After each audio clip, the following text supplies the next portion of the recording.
ask Jaime French 10 questions about her YouTube channel. This conversation went pretty deep. We talked a lot about some unfortunate circumstances that happened to her about a year ago with another creator. We also talk about the shocking things that she's seen viewers do, as well as the monetization differences between Facebook and YouTube. You're not going to want to miss this. If you're new here, my name is Erika Vieira, and on this show, I interview well-known female content creators where we together pull back the curtain to reveal what it's really like to be successful on YouTube. So if that sounds like your jam, hit that subscribe button and the notification bell so you don't miss out on any of the amazing interviews I have coming your way. Mwah. So Jaime, I'm going to ask you 10 questions about your YouTube channel. You ready? Yep, I'm ready. All right. So number one is, what is the number one piece of advice you would give to somebody just starting out on YouTube? I feel like nobody talks about this, and my biggest piece of advice is to use Facebook to grow your YouTube channel. You know, promote your video, your YouTube video on your Facebook page. Make a Facebook business page. Post your videos there. Don't sleep on Facebook. That's always what I tell people. Yeah, I never hear that advice. Really? Are there a lot of people doing that, or is it really just an uncharted territory for YouTubers? Now people are starting to catch on, but it seems like the people who are catching on are people who already were popular on YouTube, and they're now realizing they can double their income with Facebook. But I don't really know of a lot of people who are just starting. Most people I know who are just starting are only posting on YouTube, and they're not utilizing that platform. And that platform has a totally different culture. Like I said, on Facebook, if you have a personal Facebook page and you think about it, what do you do when you see a video you like? You hit share. It's not quite the same on YouTube. If you like a video, you have to copy the link and like text it to somebody. Facebook has that share button, and it's so much easier for your videos to grow. And I don't see a lot of people using it in the beginning.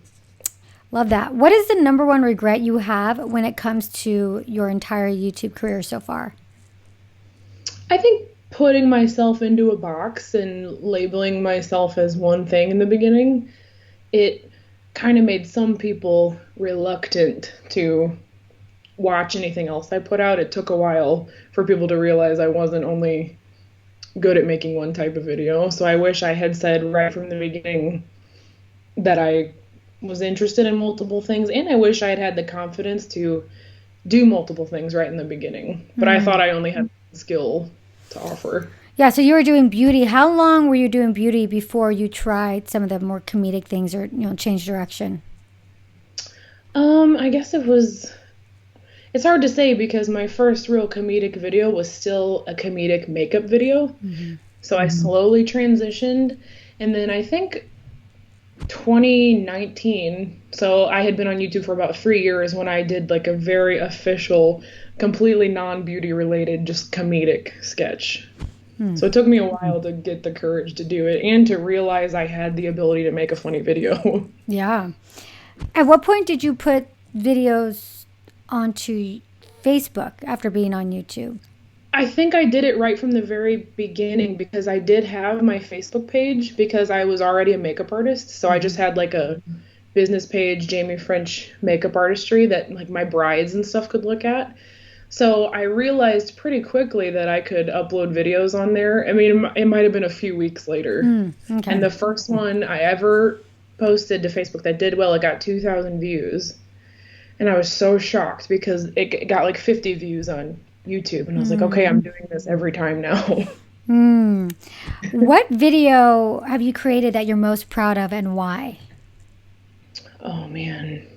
I'm very proud of the makeup and movie series. In particular, I liked the movie review I did on the Britney Spears film Crossroads. I think that's a really well-rounded video. It's just like my definition of good content because it has comedy, it has information. I kind of took a little bit of a dive into what's going on with Britney. Everything was very relevant. I did 4 green screen movie scenes in that video. It was a really good throwback. It was a movie people hadn't seen in a long time. And I always kind of felt like I killed it with that one. Nice. How much did YouTube and we could talk about Facebook too, pay you for your highest viewed video, and which video was that? So let me go back to my thing here. My highest viewed video on YouTube is If Beauty YouTubers Existed in 1999. It's at 2.3 million views, like its lifetime view count. And my revenue over the whole, since it's been up, is $6,428.56. Got it. Oh, and then you want to know Facebook too? Yeah. So Facebook was a different story. The same video, If Beauty YouTubers Existed in 1999, is right now at 57.7 million views. And it's at $26,123. Wow. That's that massive. And all of that, I shouldn't say all of that, most of that occurred within the first 3 days. So wow. That video literally changed my life. That amount of money, I'd never, ever had anything close to that in my life. And it was it was literally like 53 million views in 3 or 4 days. So that was a huge turning point in my life. Yeah. Is the CPM for YouTube and Facebook similar, or is it higher for Facebook, or is it just that you get more views on Facebook, so then you get paid more? That's a good question. The CPM is pretty high on this video. On Facebook right now, it says the ad CPM is $15.37. YouTube, I would imagine it's lower.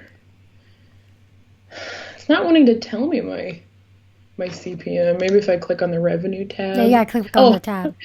Yeah, it's half. It's $7.75. So not only do you get more views, you get paid more per 1,000 views. So, but that's really fascinating because I've never had anybody share that information, comparing it to a viral Facebook. So that's no wonder you're like, get on a Facebook. Yeah, I'm telling everybody, man, it's where it's at. So when you look at your, say, monthly income coming from YouTube versus Facebook, I have to assume you're making a significant more from Facebook. Yeah. Especially now that the company took over my page, because before I would always make more from a viral video, but then it would go back down, and on the regular they would be about equal, or YouTube would be a little bit more. But this company that took over posts one of my videos every single day, so that has increased things quite a bit. Wow.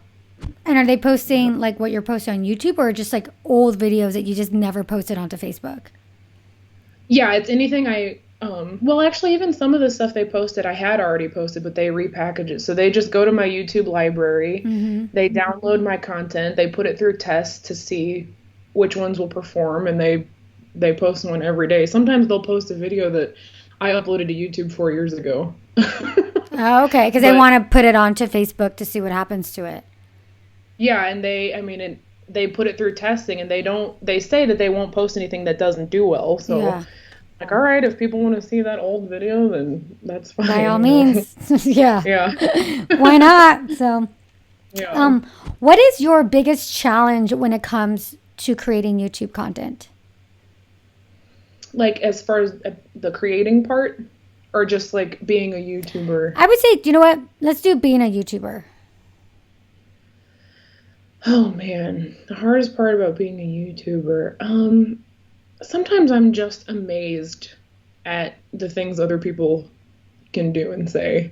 Not just through comments, but weird things like finding my address or my cell phone number, or just weird emails or horrific hate comments. Like, they don't always hurt me, but I'm just amazed. Yeah. And I think in some ways it has changed my view of people, and that can be a little bit dangerous. So I have to check myself on that and realize that not all people are are jerks, and they don't realize that I'm a human being on the other end of it. So probably that. And then even sometimes when you have a bad experience with another creator, like I had a really bad incident last year with a guy who accused me of copying him or something, and it became this huge deal, and I got bullied. He like put on a fat suit and was impersonating me and all this stuff happened. And so sometimes things like that, it's hard. You're exposed to so many people and so many personalities, and you just realize there are so many mean people in the world. Yeah. So I think that's the hardest part. Or they save it for YouTube comments and just lash out. Yeah, that's true. Or a release or something. Yeah, because I think it's a good way to put it, like being amazed at just the cruel, like how cruel people can be. Yeah, like recently I reviewed a movie that this lady liked, and she told me to put my head in the oven and turn it on. And it doesn't really hurt me, it just amazes me. I'm like, what kind of people exist out there that could say this, That you like a movie so much that you're actually telling someone to kill themselves because they don't like the same movie. When you think of the absurdity of that, you're like, what? I know, man. It's some of the things people are willing to say and do it's wild, Do you feel like you have any protection as a YouTube creator? I don't know. I never felt kind of unsafe or creeped out until people started finding my address. I got a text message the other night from someone who found my phone number, and it's just that has started to change the way I feel about things. Like, I don't really feel that protected, Yeah. And I also, last year with that whole bullying incident, I also realized that you don't have any control. Like, if someone wants to say something about you that's completely untrue, they can convince thousands of people like that. There's really no... That's scary. Yeah, there's no protection from that. So that's a good question I haven't been asked before, but I guess no, I don't think so. It is scary. This whole cancel culture that someone can really make something up, and if they have enough influence, it can have some damaging effects. Right, because you can never convince everybody. Even with receipts and facts and all of that, there's still going to be people who believed that person, and that was a scary realization for me last year. Wow. Yeah, that's crazy. What on a better note, what is the biggest opportunity you got as a result of being on YouTube? The biggest opportunity, probably, I guess as far as career-wise, I got to collaborate on a brush set with one of my favorite makeup brands, which is Sigma. Oh, very cool. That was amazing. And then, not necessarily career-oriented, but it's still an opportunity for me, is just the community and the thousands of friends that I feel like I've made. That's a really unique opportunity that very few people get in their lifetime. If I have a random question about something, like I remember a few months ago, I needed to talk to a medical examiner. And when you have thousands of people that watch your chances of being able to talk to somebody in a random field like that are so much more likely, and it's just, that's been really cool. Anything I need to know, I don't need Google. I have these wonderful supportive viewers, so that's probably been the best opportunity. Oh, that's amazing. I just thought of something going back to what we were talking about a minute ago.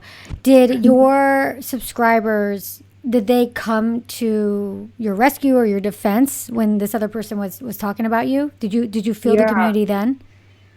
Yeah, 100%. I hope I didn't, when I said I don't feel protected, I hope I didn't come off that I don't think my viewers. No, I didn't think that at all. I think, it's clear Okay. exactly what you meant. Yeah.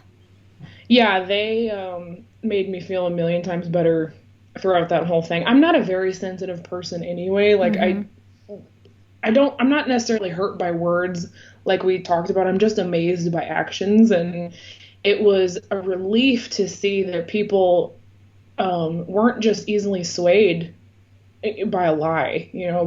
My people really impressed me. So while something horrible happened, I was like losing my faith in humanity, and I was like, what kind of community is this? That was happening. There was also this whole other side of it where people were coming to my defense and supporting me. So, Wow. it even though bad things happen, like I said, you have this whole community of people that will go to bat for you. Wow. Yeah, that's a great feeling. Who are your favorite YouTube creators to watch as a viewer? Like I said before, I really, really like Drew Gooden. I know everything I watch from him, I'm going to laugh out loud really hard. Beauty creators, I love Raw Beauty Christie. I was just watching her last night for like an hour. I really like Jaclyn Hill. I think she's so sassy and so funny. Yeah. I've always loved her. Yeah, I have too.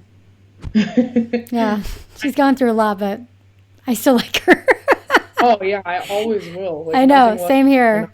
She's one of the first that I watched, and I gotta give her some major props for opening up this, a lot of opportunities for beauty and women after her. And she's so, I've been watching her since, I don't know, she first started, and I've always observed that she supports other creators. Mm-hmm. She shouts everybody out. She's been so wonderful to me. I talk to her a lot through Instagram, and I can tell that she's a nice person behind the scenes too. Because sometimes, you watch someone for a while, you talk to them, and the interaction is not what you thought it would be, and she's a real one. That's awesome. That's cool to hear. What is your number one tip for coming up with new video ideas? Listen to your viewers for one, and in the beginning, if you don't have viewers, you got to draw inspiration really from other creators, and it doesn't have to necessarily be a direct copy, but like I was inspired to do a movie review because I was watching somebody review movies. So anything that you really enjoy or you find yourself laughing really hard at, you can put your own spin on that. Mm-hmm. Anything you enjoy, because like if you're posting things that other people are posting but you don't really like watching them, you're posting them just because you think it's relevant, it's probably not going to do as well, and it's going to come across in your video that you're not as passionate about it. So whatever you like and whoever you like watching, you can really get inspiration from watching videos that you like and putting your own spin on them. Mm-hmm. Why do you think people watch your channel and your videos? It seems like it's probably for the humor. It's probably a combination of things, but times like this, people are struggling and need laughs, and they need things that are lighthearted and not serious. And that's my favorite type of content to create. So I think that people probably feel a little bit of an escape from, the bad things happening when they come to my channel. Yeah. What is your superpower that has contributed to your success? My superpower, I guess comedic timing with editing. I think my editing skills. Because like I said, oftentimes I'm pretty boring. I'm not that funny of a person in person, but you can make anything funny and entertaining with editing. Yeah. Yeah, I mean, your videos, I have to give you a little more credit than that. I think you're funny in your videos. I mean, maybe it is just the editing, but I don't know. It's not just the editing. Your videos are they're really entertaining. They're really funny. And so thank you, Jaime, for coming on to the show and being really open with your experiences. I know a lot of people are going to really enjoy hearing kind of the behind the scenes, the good, the bad, everything in between. And for anybody that's new to you and not familiar with your work, where can they find you? All my accounts are Jaime French. Jaime spelled Jaime, spelled the weird way, and French like French fry. Awesome, Jaime. Well, thank you so much. Thank you so much for having me. Bye. Bye.